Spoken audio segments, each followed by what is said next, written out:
Hello everyone. Let us solve the definition where we will read a range from the user and then we will identify all the numbers within those two limits, all the numbers where the digits are unique. That means there is no repeating digit in a number. For example, if I'm entering a range like 123 to up to 130, then 123 is a number with unique digits 124, 125, 126 up to 130. But if I gave the range as 135, then 131 will not be included because 131, the digit 1 is repeated. 132 will be accepted and displayed. 133 again will not be displayed because 3 is repeating digit. 134 will be printed, 135 will be printed. Now for this, we'll have to use some base where we are able to identify which digits are there in a number. So for that, I'm going to use in the um, digits array, and this is how you create an array where the 0th index will represent the 0 digit if it is there. One index will represent the digit 1 and so on. So I will create a array of 10 digits. So whenever I come across one digit in a number, I will add 1 to the relevant index. Now, we'll have to make sure that it is an integer. So the first thing we'll do is we will convert the input values into an integer. Now this is going to be a huge code. So you will have to really be focused. Okay, the second thing, so we are done converting it into an integer. And again, I'm not going to display each of those numbers individually because if I give a long range, then I will have to display each of those numbers and press OK every time. So we'll create a concatenated string for which I'm going to use num as a string, which is empty in the beginning. So now the thing we'll have to do before we start our logic is to make sure that it is integer. And not just that, we'll also have to make sure that the first number is either less than the second number or is equal to the um, second number. Okay, having done that, if this is the situation, we will write our logic. If this is not the situation, then we will end up showing an error message that it is not correct numbers.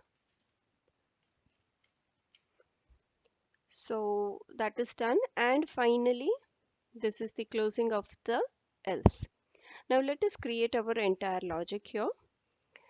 Okay, so now every time we start with a new number, we'll have to make sure that we are um, creating a array which is initialized by 0. So for each of the numbers from B1 to B2, we'll have to do some logic. So we'll create an outer for loop where we will start with B1, that is the lower limit, and while it is less than or equal to B2, we'll keep on incrementing the value. Now within this, once all the digits are tested, then we'll go ahead and print the final unique digited numbers. So which would hopefully be there in the num variable, unless if we are not coming across any numbers which have um, non-repeating digits, right? So that is resolved. That's the main logic. So we'll start from the first digit to up to the second digit. Now here um, we will have to make a provision that every time we are going with a new digit which is there, a new number which is there in I, we will first initialize the array to 0. So I'll use in the j, and while it is less than equal to 9,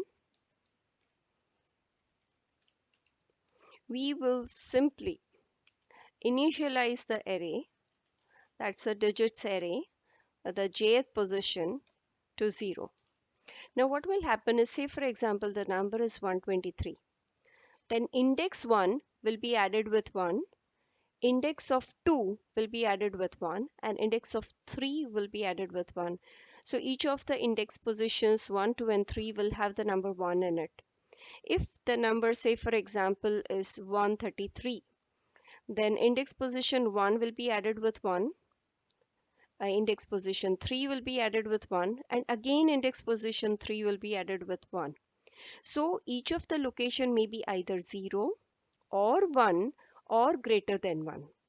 Now we'll have to look at situations where any of the index has a number which is either 0 or 1, or in short, any element which is greater than 1. If there is any such, then the number has repeating digits. So we'll avoid those numbers.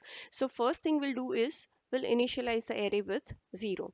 Now we will take up the current number. The current number is there in I, and we don't want to mess up the outer loop. So we'll store the current number in k. So let's say I entered 123 as the first number, 123 and 234. So the first number would be 123. 123 is stored in k. Now I'll apply the logic of extracting each digit. In one of the earlier videos, I have already written this logic. So let me just straight away write in. So while the value of k is greater than 0, we will extract the remainder, that is k modulo 10. So last digit would be extracted, and we will update the new number uh, by using the math.floor by dividing the number by 10. And the remainder which we have obtained, let's say if the last digit we extracted was a 1, then in the array with index position 1, I will add 1.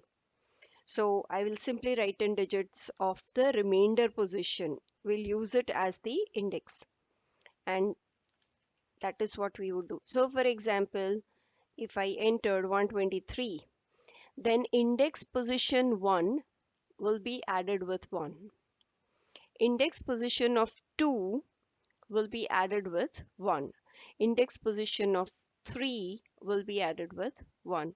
So index position 0, 4, 5, 6, 7, 8, 9 will have the value 0 because that is what we have initialized the array with.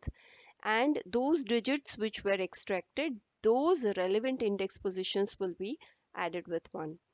Now after this loop is over, the array would be flooded with the digits in their index positions. So now we will make an assumption that there are no repeating digits, right? And here we will again write our for loop on the array to check whether there are any repeating digits there, which means any index position, if it is having a number which is greater than 1, then there was a repetition. And that is what we would do here. So if the digit position in the jth digit position, if it is greater than 1, then obviously there was a repetition. Otherwise, it would be either 0 or plus 1 is 1. That is the understanding. So that is what we would write in for our for loop. So we'll now check if the flag is still false, which means that none of the location, the digit value is greater than 1, which means maximum one digit for each location has been found. So this is where we will add in, rather concatenate the string with the ith number, that is the number that we are testing right now. And after the entire range has been tested from B1 to B2, we would come out and print the range. Let us see if there is any mistake with the code. So let me, as I was saying, 123 to up to 234. We should have all the numbers which do not have repeating digits. For example, 123 has no repeating digit, 204 has no repeating digit. In fact, if you see the entire range, you will know that there is no number which has any digit repeating. For example, 166 would be missing from the list. 161 would be missing from the list. 151 would be missing from the list. 155 is not there in the list because 5 is repeated twice. It's a long logic, but you can still go ahead and check this out. Take a dry run of this. The entire base of this code is dependent on the array. Right, so take a dry run of this, draw a array on the paper and try and write the values of each variable at every step, and you would understand how this logic has been devised. So that's all for this video, and I will catch you in the next video with another such difficult logic.